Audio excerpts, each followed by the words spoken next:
We act business all day, every day, and we just are exactly the way that we are, except now we're wearing shorts. And then at the end of the day, we're playing dodgeball. And it's like, bro. Well, wait, have you ever been in an offsite where they play dodgeball at the end? That would be incredible. I had dinner with some people this weekend, and this topic came up, and that had happened. And it did not go well. Hey everybody, welcome back to the show. I'm Rodney Evans, and that guy with the welty forearms is Sam Spurlin. I'm showing you, I have some sort of bug bite or growth or skin mishap happening on my arms. It's weird and it It's hurts, what but I'm going to power through. Inside kids go outside. It's true. It's true. I tried to go for a trail run yesterday, and the path was not runnable. It was truckable at best. And I think maybe I got some poison ivy or something. I don't know. And now you're being punished for your intrepid nature. It's true. I should just stay inside. You should just stay inside. You're so comfortable here in the air conditioning. Welcome back to Outwork with the Ready. This is a podcast about modernizing organizations as the future of work meets the present moment. And each episode, we turn our attention to one common organizational pattern that we think is worth digging into. We pull it apart like nachos and propose solutions for what to do instead. You already did nachos. No. Yeah. I swear you've done nachos. Pull it apart like fancy fries with like cheese on top and like poutine. I love poutine. Poutine's amazing. Fantastic. Thanks, Canada. This week, hey Canada. This week we're going to talk about workshops. We've never talked about workshops before. We've talked about retreats, but in a different way. This is going to be for all of our taters and aspiring taters in the house, how we think about the longer, more important, more intensive gatherings. But before we do that, we're going to check in.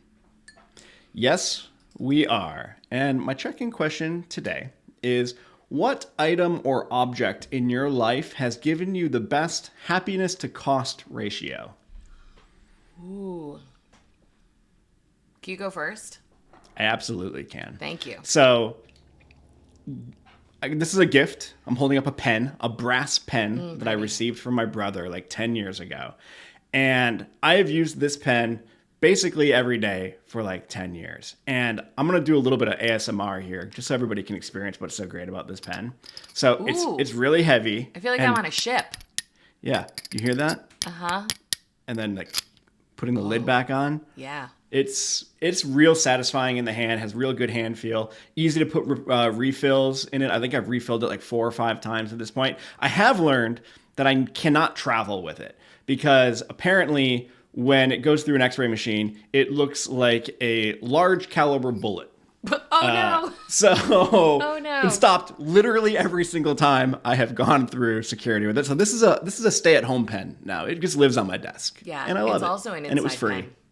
Yeah, inside pen, just like his dad. Inside Sam. Just like his dad. Yep. Wow. This is a side of you I haven't seen. I have so many things, but I will say, so this is going to be funny for the people who were at our lake house last week, which we're going to talk about today, because we had a retreat there. And there's this game there that my mom gave my husband as a gift. And I distinctly remember I was over at her house, and my mom has this habit. She's been doing this since I lived in a studio apartment in New York City. She has this habit of like buying very large things, like large in size, like sort of not necessarily tracking spatially where they're going to go. Sure. This is preamble because she bought this game at an antique store for Ed for his birthday, and she showed it to me in her house. And it is like probably 3.5 feet tall. It's a 3.5 foot tall, 2 foot wide wooden box with like 6-inch sides around it. Like sort of picture like a maze. And she was like, "Do you think he'll like this?" And I was like, "First of all, what is this?" Yeah, so what is the game aspect of it? And she's like, "It's a game. It's a game from Victorian times called Skittles." And I was like, "This is stupid. What the hell?" Mm-hmm. Anyway, I took it to the lake house. I forgot all about it. And a couple of years ago, we had friends who were there for the weekend. Someone got curious about it on Sunday, basically as people were packing their cars. Fast forward 3 hours, and everyone is still in the sunroom screaming over this game that's basically a combination of tabletop bowling, using a top, and like dreidel. Anyway. All right. I'm beginning to see the appeal. I Sounds honestly pretty got great. it for free, but even if it was paid, I'm sure my mom did not spend hundreds of dollars on this thing. I'm sure it was like, I'm sure it was a 2-figure gift, probably low 2 figures. And when I tell you that every person who has ever played Skittles in our lake house has been like, that's the most fun game I've ever played, I am not exaggerating at all. And I don't know why it's not more popular, and you can't buy it. So Skittles. Thanks, Mama. Skittles Great. is the best. All right. Well, now I'm excited to play it. That's fun. I was going to say my dogs, but I feel like I talk about them too much on this show. But one of them is right here, being perfect, as always. And he doesn't cost that much. What else? Reviews? You guys want to leave us a review? That'd be cool. That'd be cool. We love it so much. They're so nice. Please leave us a review. Also, be on Instagram. You guys, Jack is lighting it up on Instagram. I follow our account now, and every time I post a story, I start laughing, or I see a story posted, I start laughing before it even starts because I know it's going to be some funny outtake or Jack mocking us or something else. Yeah, it's consistently good, and I'm not saying that because roughly half the time it's me related. Even the parts that aren't me related are really good. Yeah, they're really good. Oh, we're on YouTube. Also, I watched part of our podcast on YouTube the other day just because I was curious about how that is going, and it looks really nice and very professional. You and I are the least professional part of our YouTube presence. Absolutely true. Which tracks? Yeah. Yeah. There's going to be a bonus this week, which is I got a new plant over here. So now there's not a big open spot in my background. Get that plant. I mean, you just upped your professionalism by 15%. It's true. Up to a solid 30 now. Solid 30. 15% of it, plant. 15% pen. That's right. All right. Topic intro. Are you ready to do this? I'm so ready. I feel great. Right. I'm so glad we fucked this up on Friday and we get to do it again. I don't know what you're talking about. You're like you do. just making things up at this point. One of us maybe didn't hit the record button 40 minutes into recording. Possible. And that one person may be the person who's speaking right now. Could be. It's okay, though. This is better. Let's do it. Exactly. Workshops, offsites, onsites. We have lots of names for the roughly, maybe half a day on the short end to half a week long meeting. And they come in lots of different flavors. And we've all experienced what it's like when they go off the rails, or maybe we're never really on the rails to begin with. More likely. And we all know the phrase, this meeting could have been an email. How many times have we said or heard other people say, this workshop could have been a meeting? Totally. So how do we do that thing better? That's what we're going to explore today. That's what we're going to explore today. Sam and I have a lot of experience designing and facilitating workshops, and we have a lot of strong opinions about how to do them well, and we are very excited to do this today. Basically, the organizational pattern as I see it that I think is not helpful and dysfunctional and also self-fulfilling like all of them is that offsites become this catch-all fantasy for everything we do at work. And I was thinking this morning, Ed and I were just having a conversation over the weekend about vacations, and I was thinking about how I underestimate myself every time I think about a vacation in terms of how much I'm going to read and what I'm going to want to read. And I'm always like, I'm going to read this really serious book that's 800 pages on no, I'm not. No, I'm not. I'm going to read an Emily Henry book and drink out of coconut. Let's just be honest. Workshops are like this. They are this fantasy of who we're going to be that is entirely different than who we are. We think that everything we can't get done at work, we're going to magically get done there. So we overstuff the burrito, and then the workshop doesn't fulfill these unrealistic utopian expectations.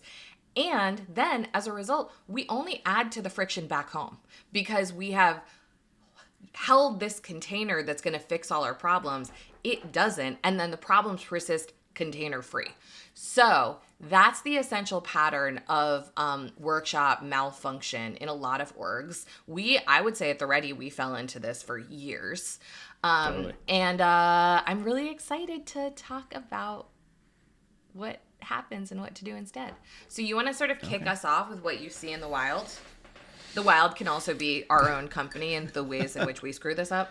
Yeah. I'm happy to do that, and I think your summary of the pattern covered a lot of ground, and I think one of the most common anti-patterns that we see within workshops is that they are primarily used for presenting and sharing information.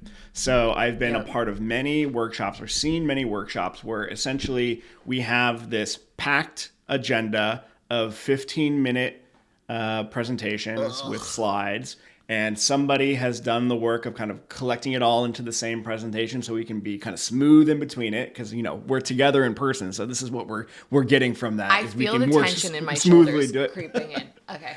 Yeah, and then we have a bunch of presentations, and then maybe there's some sort of half-assed conversation about it at the end, but more than likely we've gone long in the presentations and it's cutting into our break or whatever it is that we're supposed to be doing next. So that's the version that I have seen the most. Yeah. Yeah. And I think the part of the information sharing that is really bad and also really persistent is because organizations generally, people's calendars are overstuffed burritos, then the workshop becomes the place where we're like, we're finally going to catch up. I used to do this too. I would save a bunch of articles and save a bunch of slide decks and be like, when I go to this offsite, I'm going to read all of this on the plane, or I'm going to hear about all this stuff. Or like the number of times that things would be sent out and it'd be like, we're sending this now because we're going to talk about it during the workshop, which meant we're going to walk through it slide by slide at the workshop.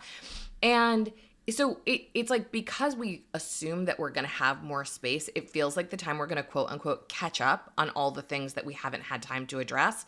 But actually, that's the work that is most well suited to being done asynchronously. And so we're using literally the most expensive possible time where we've all been taken to a place to do the least valuable work, which just makes me a little bit sick. Yeah, and I think, there's this element of maybe it's kind of like death by committee, or there's nobody who has kind of the overarching vision for what this experience is going to be. And totally. Like we just did an episode on meetings, and I think there's a similar thing here with meetings where we talk about like the idea of the host of a meeting it's not just like you've made the agenda. It's like you have thought through like, what are we here to do? What's the success criteria? What's the structure we're going to use to do that? And I think in a lot of these kind of very more corporate bureaucratic offsites, that role doesn't really exist. There's somebody who is maybe coordinating, like I said, pulling all of the slides together into the thing. But I sense there is often a lack of what is the most valuable thing we can be doing with this workshop, and then how do we design around that, rather than this is just, every 4 months we come together and we always use this structure. We always hear these presentations and we have these snacks, and then we hear these presentations, and then we go off to whatever is next. The only good part of that I heard was snacks. Yeah, there's so much in there that I think is really interesting. One is, when you do the kind of thing that Sam is describing, and even if it's not 15 minutes, if it's an hour presentation with 5 minutes of Q&A or with 30 minutes of Q&A, you're signing people up for a lot of context switching and information overload. And so the likelihood that at the end of the day, people have made sense or really thought about anything is quite low when you design that way. But to me, like the more critical point is, what is the most important sort of body of work to be done? You have to prioritize that and then make really hard choices about what that means in terms of content and experience. So the source team was at our lake house last week for an offsite. I was the primary designer of the overall days of the workshop. And what I did was I made a Notion board, but you could do this in Mural or Trello or wherever. I made a Notion board that had the days and it had the big chunks like start times and meals in it. And then I just made a column and said, put in here the agenda or the chunks that you want to see in this time together, and how much time you need, and who's going to facilitate it. And I had a bunch of chunks. Everybody had chunks. And the reality is we might have been able to get to all of them, but it would have felt really incoherent. And so because the sort of like first principle of this particular moment was a strategy refresh, because we had just gotten a bunch of input and done a bunch of retrospection, I made the choice as the facilitator. From the rest of the organization. From the rest of the organization. Clear. It wasn't. Yes. Yeah, no, not you all from had us. designed moments for the rest of the organization to contribute to this thing that was happening at a smaller offsite. Exactly. To give us a boatload of input and data on everything from our purpose to how we're doing resource allocation. I felt like, as the facilitator and designer in this case, I had to make a choice about what the arc of those days was going to be, and then pretty ruthlessly put the things to the side that were not going to fit in it. And so what I prioritized was an experience that felt like an unfolding and a very spacious way of working our way through the strategy stack. See another episode about what's in there. Mm-hmm. Even over getting in all of the discrete pieces that people would have liked. And I know there are people out there right now who are like, no, we can do it all. And I'm here to tell you, you can't do it all well. And if what you're doing, if what you're designing for, what I was designing for is quality and impact, even over quantity and, I don't know, fullness. Sure. Then you can't do it all. You can't do it all in 2 days. How did you have those conversations with folks who didn't have their things kind of continue or show up in the actual offsite? I'm guessing you had some conversations as you were actually designing this. How did you do that? Like, kind of, but not really. I kind of moved the blocks into spaces over the days, and then I proposed it, and everybody was like, yeah, cool. And we know, because we all do this for a living, that the agenda is absolutely a lie to begin with. So nobody in our team holds these things too tightly, because they know at the end of day one, we're just going to reshuffle the deck anyway, which we did.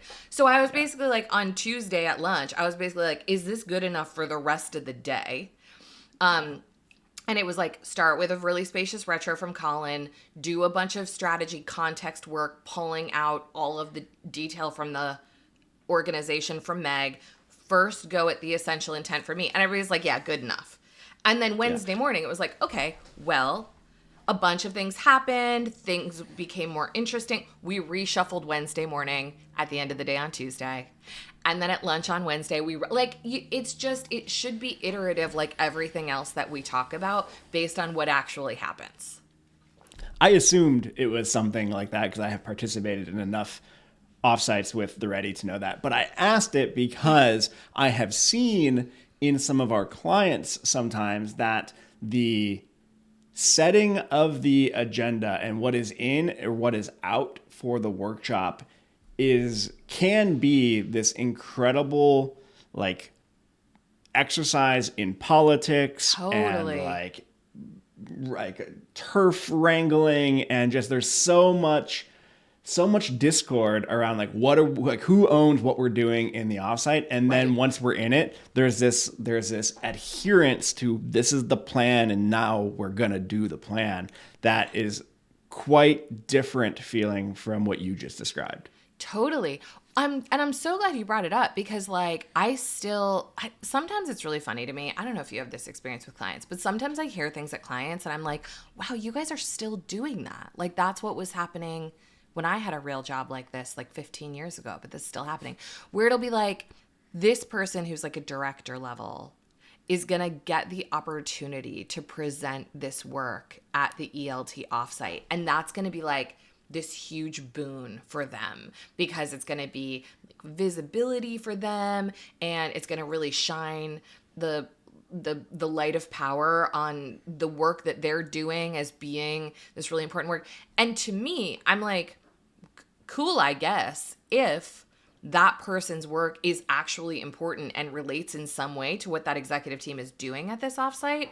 But like, particularly if not, that person is going to spend weeks prepping and socializing and fiddling with a PowerPoint deck so that they can put on a show. It's just, the whole thing is so screwily conceived to me, kind of from the drop, that sometimes it can be like hard for me to relate to.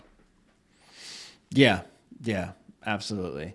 Let's keep kind of picking at this like nachos or like poutine a little bit more. So another thing that this is not even, I think, in our board, but I just had this thought about how I have seen offsites kind of go a little bit off the rails in some client organizations. And it's basically, we have done some sort of physical moving to maybe, even if it's just like a different room within our office building where we are going to do this offsite. But if we're lucky, maybe we're actually in a cool location. We have traveled. Some people have traveled, like we're together in a room. And there's this opportunity to try to be deliberate in shifting how we are with each other. And it doesn't really happen. We have just transplanted our ways of relating and talking to each other and just all of our patterns around how we work to a new location. And now, we're just somewhere warm and fighting poorly or not having particularly productive conversations. Right. And then I think the counterweight to that a lot of our clients try is mandatory fun. Mandatory fun. So it's like, everyone gather around. We're going to play the Skittle box. Yeah. We act business all day, every day. And we just are exactly the way that we are, except now we're wearing shorts. And then at the end of the day, we're playing dodgeball. And it's like, bro. Well, wait, have you ever been in an offsite where they play dodgeball at the end? That would be incredible. I had dinner with some people this weekend, and this topic came up, and that had happened. And it did not go well. People were injured and mad.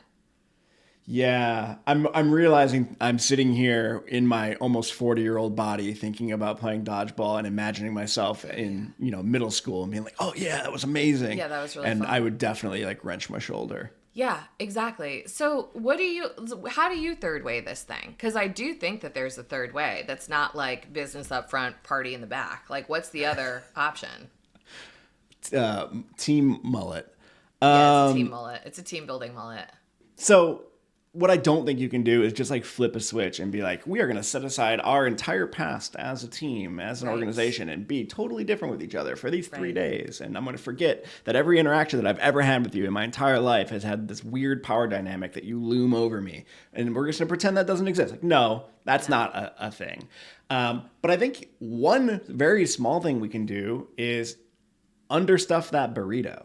Like, it's hard. It's when you are feeling under the gun from a time scarcity perspective, I think it's much easier to just default to your ways of interacting and your ways of working that you already have. Yeah. And because it's the more efficient thing that you already know. If you have some spaciousness, then we have at least the possibility of doing something or being a little bit different than we normally are. Yeah. That feels like step 0. Yeah, 100%. And I think, I'm going to keep referring to this offsite last week because it was like about as perfect of a retreat as I think a person can have. And just so people who are listening know, like, I do understand that sometimes when I talk about things, it feels so far away from where you are and how your team works that it might not feel like, it certainly is not going to be copy paste. But I tell you the extreme version of these things so that you can build a bridge to where you are right now. So to the point that you just made, Sam, like, our remit was primarily about strategy. But we had a working agreement. We always make working agreements at the beginning of any retreat or offsite. You guys should be doing this. And the working agreements can be things about how you are going to disagree, what kind of breaks you're going to need, whatever they are. And one of the working agreements that someone proposed for this source offsite was basically get things to 60%. Like, let's not hand wring. Like, let's get more stuff to 60% than fewer things to 100%. And we were all like, that energetically feels right for where we are. And I tell you this because that kind of working agreement really informed the following days. So as I mentioned, Tuesday afternoon, it was like, take a first swing at the EI. And to your point, Sam, about essential intent. To your point about people being humans and bonding, not as a separate thing. What we didn't say was, we're going to grind out a draft essential intent as a group in a room staring at each other, or I'm going to bring one and everyone's just going to tell me what they think about it. And then break, we're all going to get drunk at dinner and not talk about work. We did not do that. So it was very like, the end of the first day was very like, go get your drink of choice, go find a place and get to a first draft. And then we're just going to hear them. We're just going to hear the first drafts and we're just going to leave them. And then we did. We didn't really talk about them. We didn't really like dig into them. We heard them. We put them up on a sliding glass door and we left them. And the next morning we did a different thing. We worked on the ocean metaphor. We like really steeped in like bigger ideas. And then we went back to it. And we did a little bit of refinement. We all did a version 2. We did a little upvoting. And then we left it again. And we went on to outcomes and even overs, other parts of the strategy stack. That afternoon during playtime, we ended up talking about purpose while we were on the dock. People were like sitting on paddle boards and just hanging out. Like that night over dinner, stuff came up about outcomes and the fact that we needed to probably do some structure work. I'm saying this because it's like, I don't see a lot of value in these very expensive moments of trying to separate so clearly the business part and the fun part when it can all be progress making and it can all be kind of fun. Yeah. And it's like, they're just, I don't see a lot of efficacy in like, really overwrought perfectionist business theater in a fluorescent lit airless room staring at a PowerPoint deck with a hangover, and then fun time, hopefully, ... at dinner. Yeah. Well, what you just described there that I really love is the what you have, the benefit that you have from doing a multi-day workshop or offsite is that you can leave something and then come back to it. Yes. And nobody leave something ever does. and come back to it. Well, yeah, and in like normal day-to-day business, like I can wrap my head around the idea that we have to finish things because this group might not get back together for 2 more weeks. Right. And like we need to close that loop. And if we're just bringing that energy to a longer period of time where we are all in a room together, like what we've just made a long meeting. Like that's not that helpful. Like even if you're using all of the great things that you learned from like literally 2 or 3 episodes ago from us, like you don't want to treat your workshop just like a single long meeting. It is a panoply of small meetings and maybe simultaneous meetings that are happening with subgroups. It's much more an event, an experience than it is a quote unquote meeting. Yeah, totally. And like we talk so much on this show about what work really is and what good work is.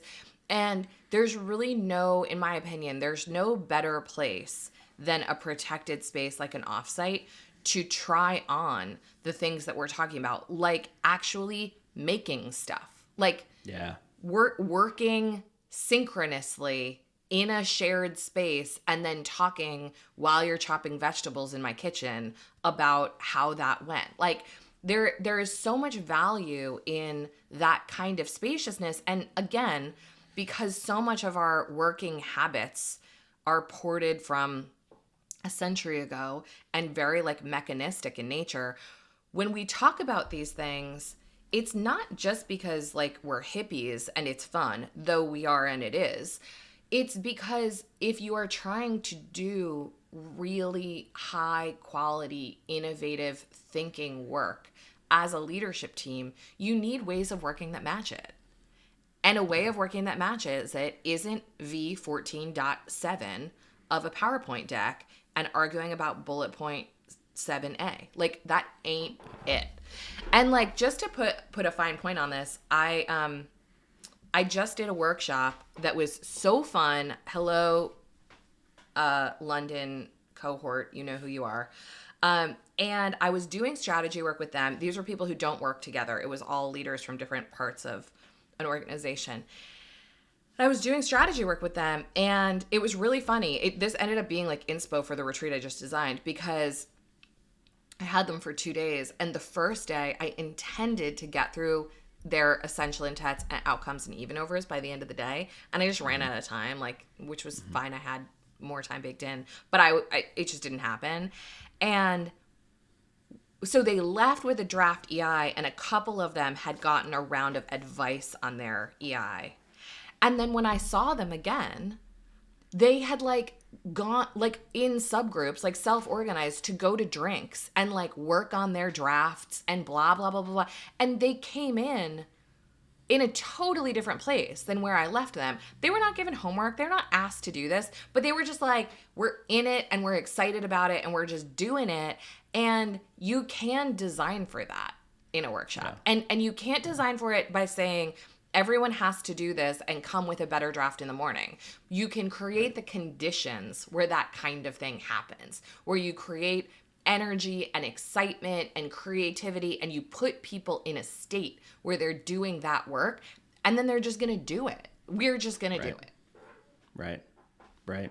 Yeah. And that makes me actually want to talk a little bit about, like, how has the Ready's practice of offsites evolved over the past 6-7 years? Man, you tell me. I feel like I'm too close to this, and like also have too much like I don't know, trauma is too strong of a word, but it's been hard. It's been really hard, the evolution of our retreats, which I think a lot of us like hold quite sacred but have been perpetually dissatisfied with.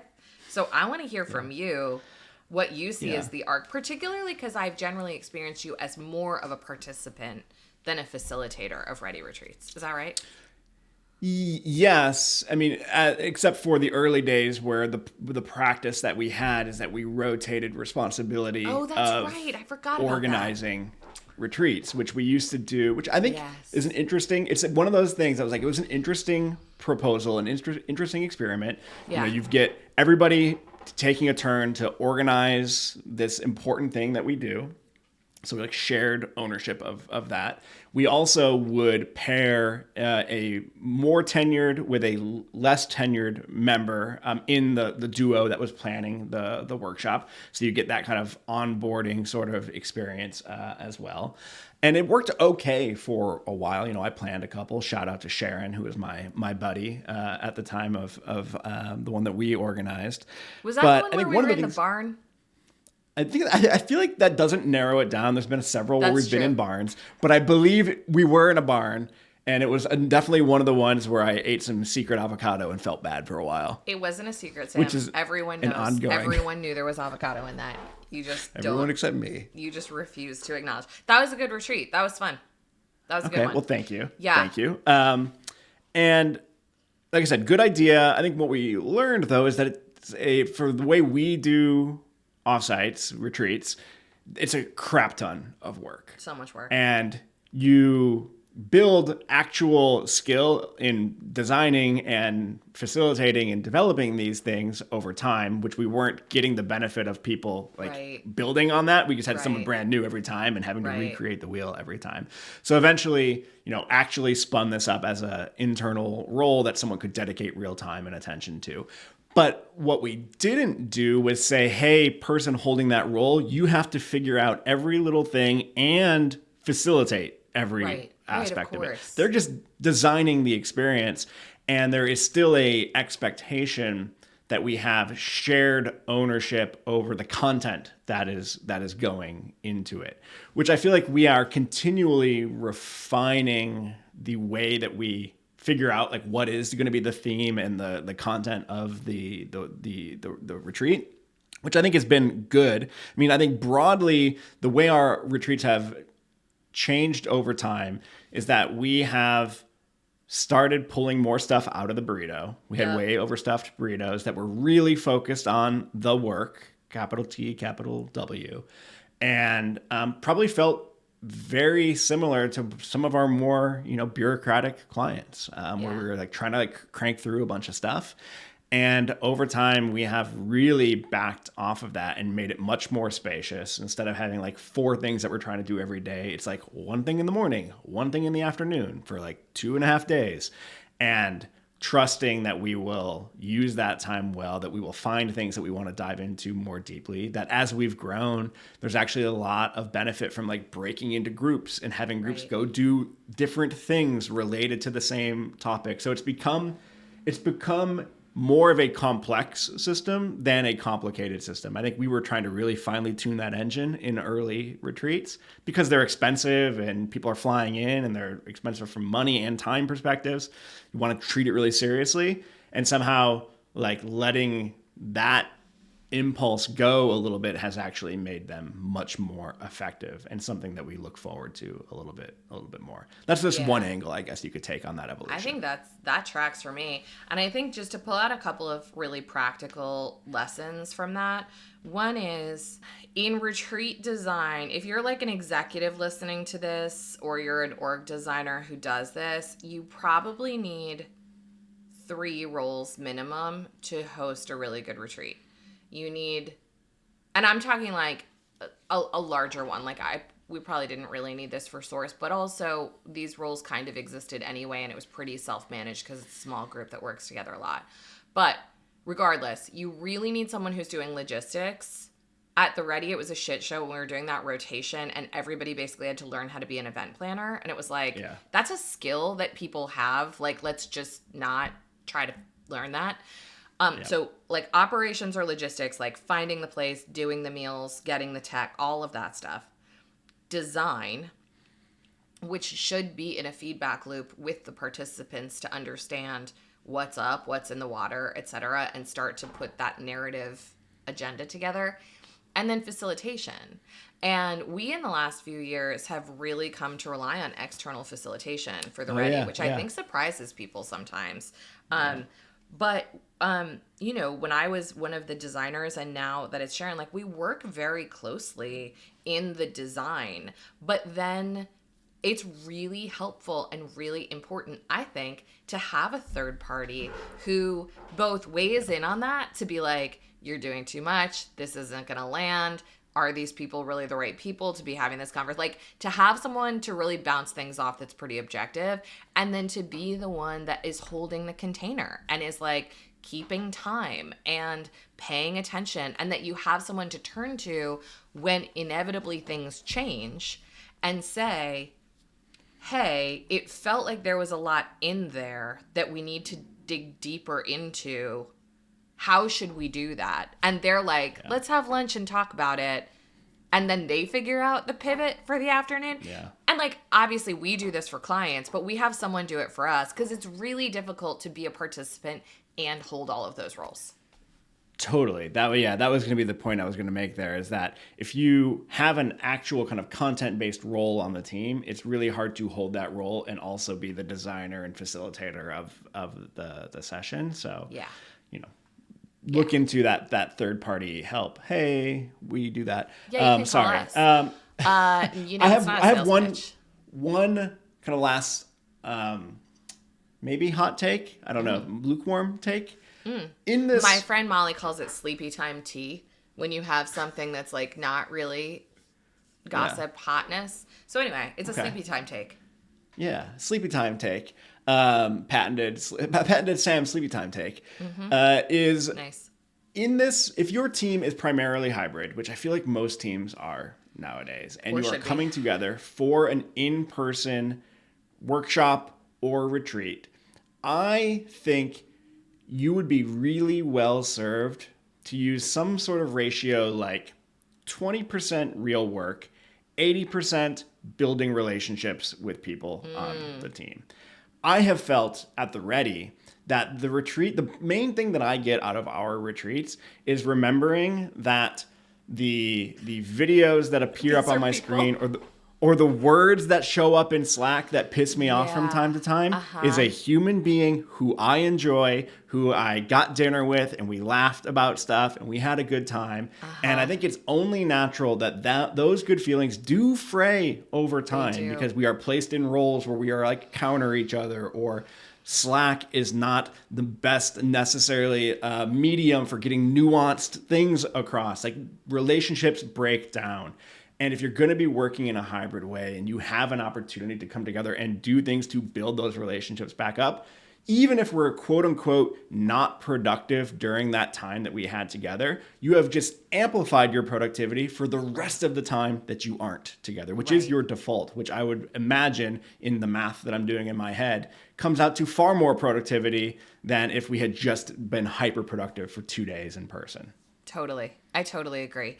And I think that, again, I have seen people try to force the relational thing, and I wouldn't force it. I would, to your point, Sam, I would make space for it and make things opt in, let people choose. And then the other thing, and this is again a little recency bias, but I have seen this at client offsites. I also think that like offsites sometimes tend to get over logisticized because they're big groups. This can go wrong, so take this with a grain of salt, but it can be very like, and then the Uber will leave at 8:14 and it will take you for your group one. Everybody, what group are you? We're group one. And it's like, I do think that there is some value in letting people self-organize in these situations.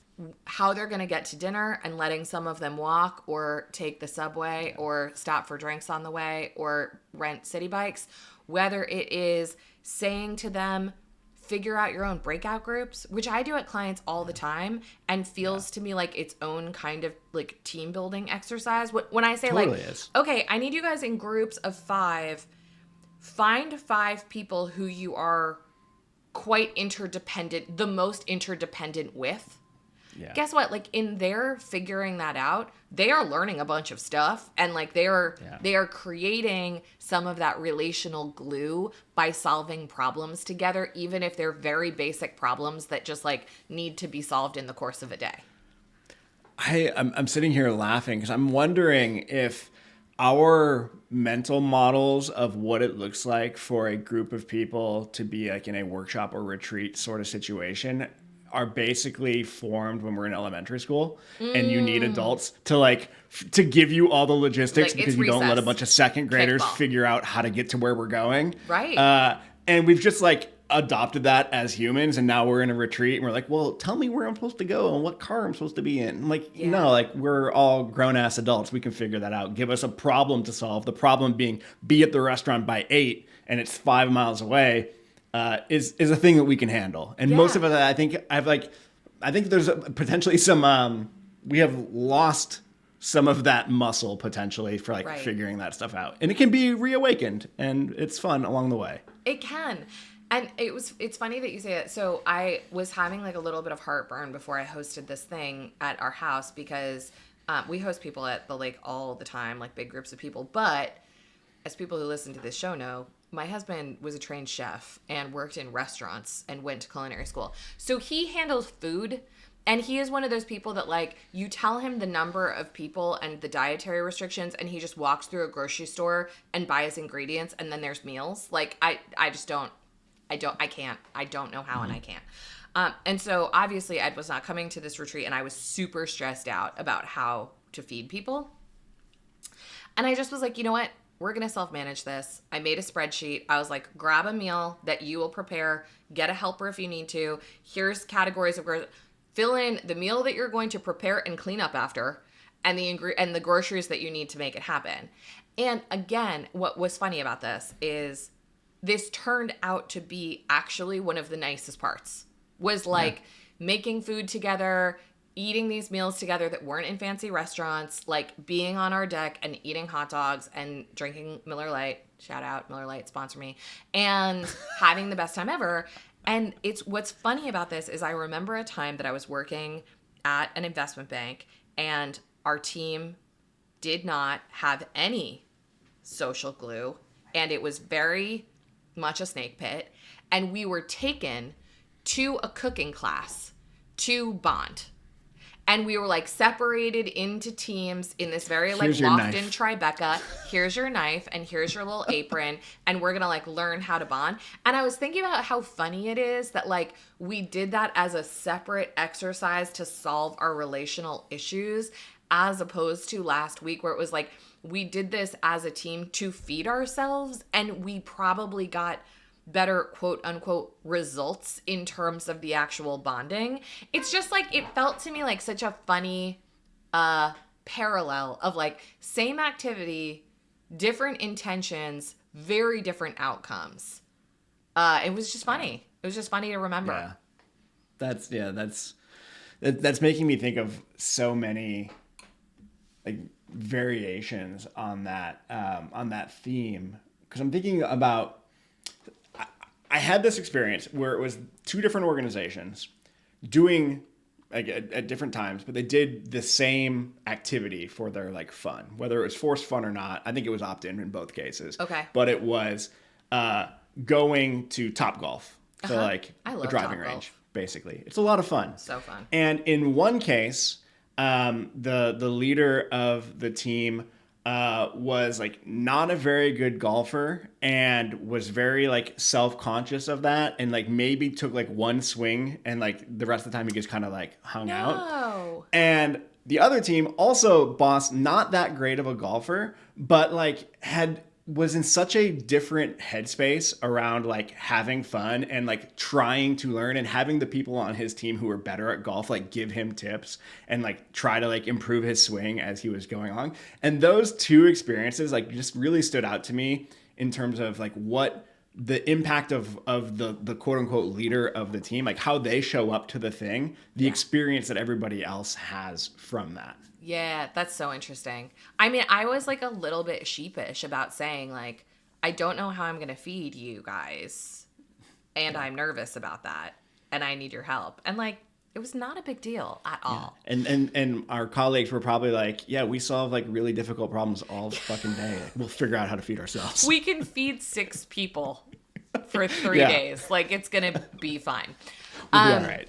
Okay, anything else you want to hit up before we talk ideas? I mean, I guess I do want to hit this question that I threw down here at the bottom, which I'm always just very aware of. In some ways, I think you and I live a very blessed existence in the sense that the stuff that we are able to do at the Ready, very few kind of like corporate overlords, and by few I mean 0. We can kind of do what we want in most cases. So nice. And I'm always trying to be aware of like, are we just being super out of touch? So what would you say to someone who is, I mean, it's possible. I mean, yes, and what would you say to somebody who's like, yeah, this all sounds great, but like, I don't have budget for my team to go somewhere cool. Like, I'm going to maybe be able to get like the big conference room, and everyone's going to fly in, and we're going to have 2 days to do a thing, and my budget is like $50 for snacks. Like, is that like, can I run a good workshop, a good offsite with those sorts of very heavy constraints? I love this question. I'm very curious your take. My first swing at it is the shittier the conditions, the shorter you should make the chunks. So it's like do 2 hours or 3 hours of work and then tell people to go play or have lunch or self-organize or whatever.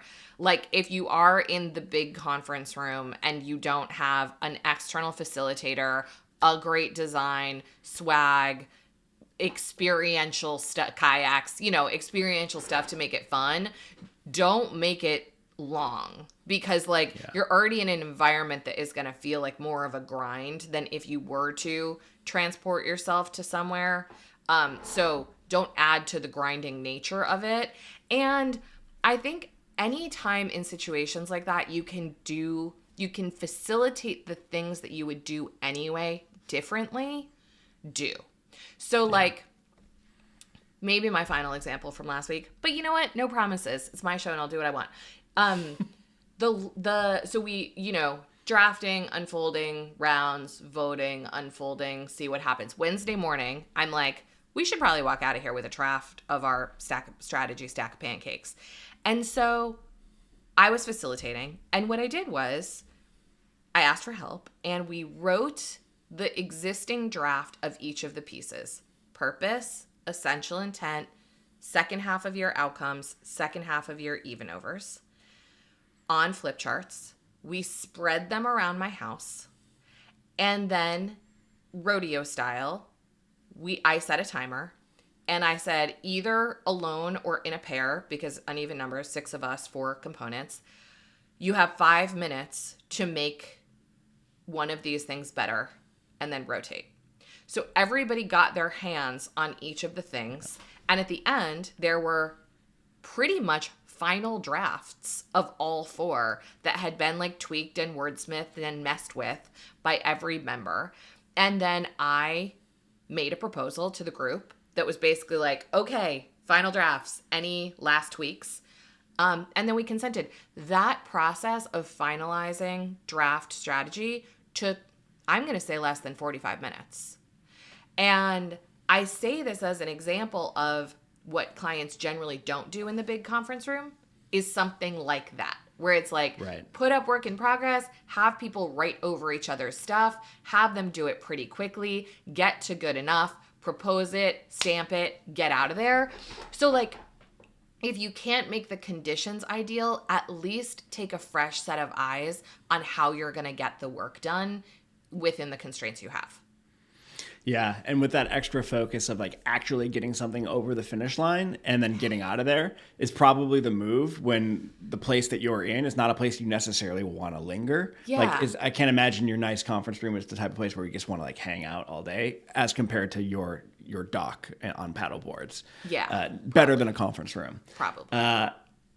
The only other thing I was going to add is just that the novel experience or the thing that people can look forward to in that case should be in the like change of pace of how we are doing that work together. So it's not showing up to the conference room for 2 days of presentations as we've talked about, but things on walls, working together in small groups, drawing things on flip charts, doing the work in a different way, in a less pressured way, can give some of that experience of that more luxurious sort of offsite that we've been talking about. Totally. Even just like moving around the room, switching up the groups, alternating between stickies and flip charts and decks. Like just try, the worse the conditions, the more you could try mixing up the texture of the experience. Go fire up the Liberating Structures website, grab a couple that look interesting. I do. And like you'll have a good time. You'll be good to go. The one other thing, and then let's talk ideas that we're starting to get there, that you touched on is I would really strongly caution, no matter your budget or the amount of time, I would really strongly caution anyone from spinning up a bunch of action items to be finished later. Mm-hmm. I have made this mistake as a facilitator. And while on the one hand, I'm saying don't force it and don't overdo it to make everything 100%, what is really bad is a bunch of brainstorming and then a bunch of next steps written on a flip chart that then somebody has to figure out how they're going to assign them all and parse them all and track them all and whatever. I know that there's always necessarily going to be some of that because we're not going to finish everything in the room, but don't have it be all that.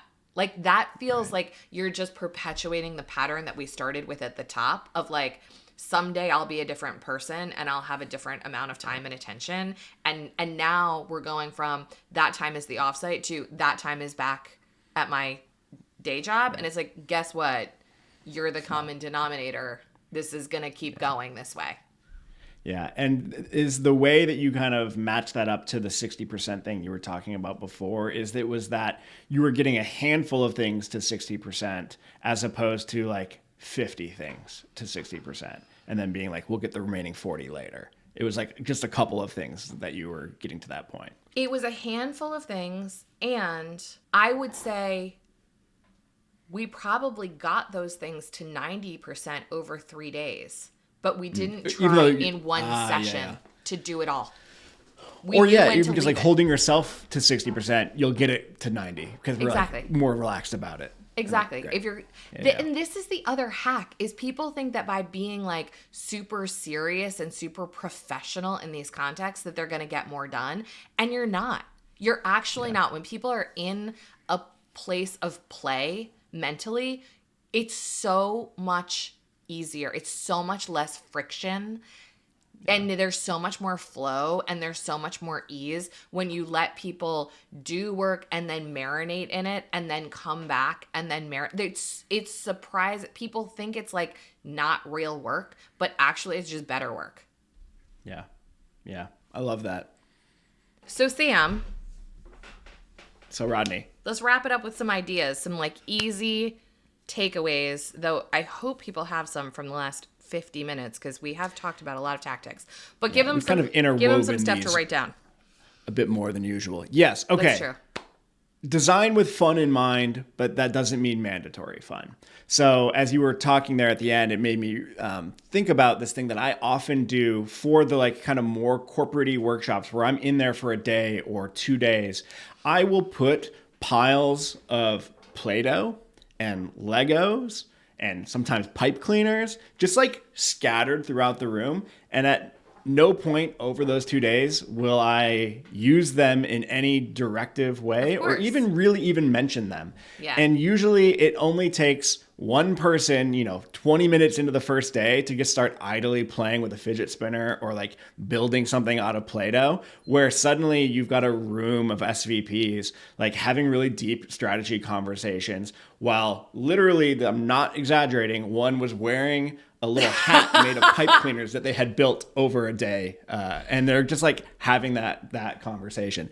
And I love stuff like that. Like, yeah, it's kind of like, so what? Like, what does it really make a difference to have that stuff? Yes. And I think it does. It does. And there's a way to do it in a really cringe, like, oh my God, you're going to make me like make something with this. Yeah. Just having stuff out and available can really shift the energy in a room. And then you can, of course, always design, actual games, and ballpoint being one of our favorites. Yeah. If you Google it, you'll find the instructions for it. But I've literally never had a group not have a good time playing ballpoint. And it's very simple, and it tees up a really useful conversation around emergent leadership and workflow and things like that. So there's lots of ways to build fun into those moments. I always bring toys. It's so funny is the same London workshop. I had like same thing. I like brain flakes. Those are one of my favorites.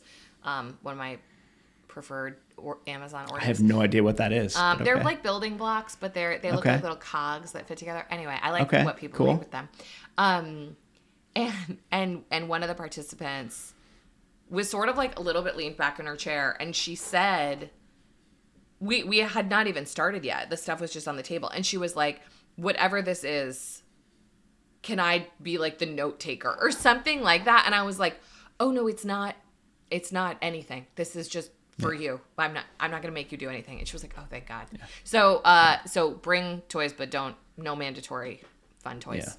But mandatory ballpoint, because that's so fun. My first idea is I never think you can go wrong in an offsite context with some amount of time for reflection. And it can be something as simple as a retro. We just did something at our Ready retreat last time that was about like stories and sort of mapping stories from the past. I've done timeline things. There's lots of ways to get at this. Again, Liberating Structures is a great resource, but I do think that having some time before everybody wants to get into these settings and just imagine the future and just talk about what could be. when, Yeah. you know, when we're all better and different.